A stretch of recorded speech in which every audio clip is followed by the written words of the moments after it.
దేవుని చిత్తము ఒకవేళ మనము తెలుసుకోకపోతే ఆయన చిత్తాన్ని ఎదిరిస్తాము. అందుకే సంఘములో ఉన్న ప్రతి ఒక్క కుటుంబం, యేసుక్రీస్తు రక్తములో కడగబడిన ప్రతి ఒక్క కుటుంబము, ప్రతి విశ్వాసి తాను జాగ్రత్త పడాలి.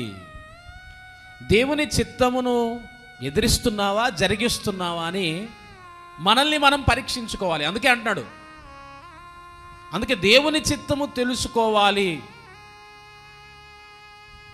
ఆ చిత్తాన్ని తెలుసుకొని మనం ఆ చిత్తాన్ని జరిగించాలి. ఇది మనందరికీ ప్రధానమైంది.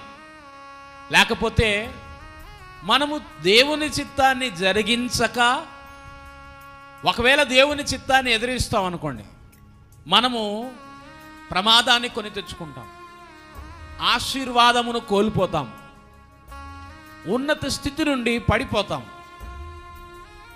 అపవాది తంత్రము, అందుకే ఎలా మోసపరిచే తంత్రము మనకు తెలియకపోతే మనము నష్టపోయేటువంటి అవకాశం ఉంది. అందుకే ఈరోజు మనము దేవుని చిత్తాన్ని ఎదిరిస్తున్నామా లేదా జరిగిస్తున్నామా పరీక్షించుకోవాలి. అందుకని మనం పరీక్షించుకోమన్నాడు కనుక దేవుని బిడ్డలుగా పరీక్షించుకుంటున్నాం.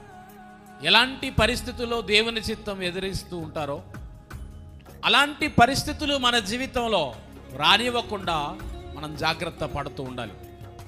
దేవుని పిల్లలుగా పిలువబడుతూ ఉంటారు, కానీ వారికి తెలియకుండానే వారు దేవుని చిత్తాన్ని ఎదిరించిన వారుగా అయిపోతారు. ఎందుకంటే శరీర స్వభావము వారిని దేవుని చిత్తాన్ని ఎదిరించేలా మార్చేసింది. వారికి తెలియకుండానే చాలామంది అనుకుంటుంటారు, నేను దేవుని చిత్తాన్ని ఎదిరించట్లేదండి, నేను దేవుని చిత్తాన్ని జరిగిస్తూ ఉన్నాము అనేటువంటి భ్రమలో బ్రతుకుతూ ఉంటాం. అయితే శరీరానుసారమైన మనస్సు మెల్లగా మెల్లగా మనకు దేవునికి చిత్తాన్ని ఎదిరించేటువంటి దారిలోకి తీసుకెళ్ళిపోతుంది.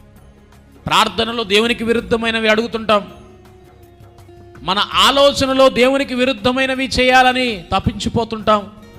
ఈ దినాల్లో దేవుని పిల్లలు, అందుకని ఈ పాఠం చాలా ప్రాముఖ్యమైనది. కొన్నిసార్లు మనం దేవుని కోసమనే చేస్తూ దేవునికి విరుద్ధమైనటువంటి ఆలోచనల చేత ముందుకు వెళ్ళిపోతుంటాం. మనము నష్టపోయేటువంటి అవకాశం.